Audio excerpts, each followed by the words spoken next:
ఉగ్రవాదులకి చావు దెబ్బ కొట్టిన మన భారత సైన్యం. మీ అందరికీ యాद ఉండొచ్చు, పహల్గాంలో చాలా వరకు మన హిందువులు అక్కడ తిరగనికి వెళ్ళినారు. చాలా మంది హిందువులు ఉండే పేరు అడిగి ఏ విధంగా ఈ టెర్రరిస్టులు అందరికీ చంపేసినారు. మీరు అందరూ కూడా చూసినారు. ఆ రోజే ప్రధానమంత్రి మోదీ గారు ఒక సంకల్పం తీసుకున్నారు. ఎట్టి పరిస్థితుల్లో మా భారతీయుల పైన కాల్పులు జరిపిన ఈ టెర్రరిస్టుల్ని నేను ఏడవను. ఒక మంచి సంకల్పం తీసుకోండి. ఇవాళ చాలా వరకు కొన్ని పొలిటికల్ లీడర్లు మోదీ గారు చెప్తారో ఏం చెయ్యరు. చాలా వరకు పొలిటికల్ లీడర్లు కామెంట్ చేస్తారు. ఓకే, ఈ సమయం రాజకీయం గురించి మనం మాట్లాడదు, కానీ ఈ సమయం మన భారత సైన్యం రిజల్ట్ ఏ విధంగా ఇచ్చింది దాని గురించి మనం మాట్లాడదాం.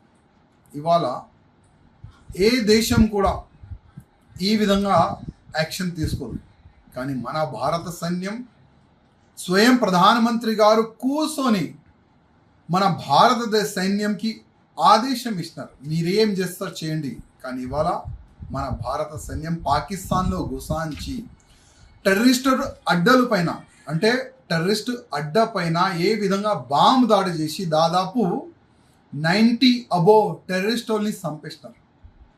అంటే మా హిందూ మహిళలు బొట్టు తీసేస్తే మా భారత సైన్యం రిజల్ట్ ఏ విధంగా ఇస్తుంది ఇవాళ మన భారత సైన్యం చూపెట్టింది. అదేవిధంగా పహల్గాంలో ఆ టెర్రరిస్టులు భర్తకి ఏ విధంగా చంపినారు, మహిళల ముందు చంపే ముందు ఏం చెప్పినారు వాళ్ళు, మోదీకి చెప్పుకోపో. ఇవాళ మోదీ గారు చెప్తున్నారు మా రిజల్ట్ ఈ విధంగా ఉంటుందని. ఇది ప్రారంభం. నేనైతే ప్రధానమంత్రి మోదీ గారికి ఒక రిక్వెస్ట్ చేస్తున్నా.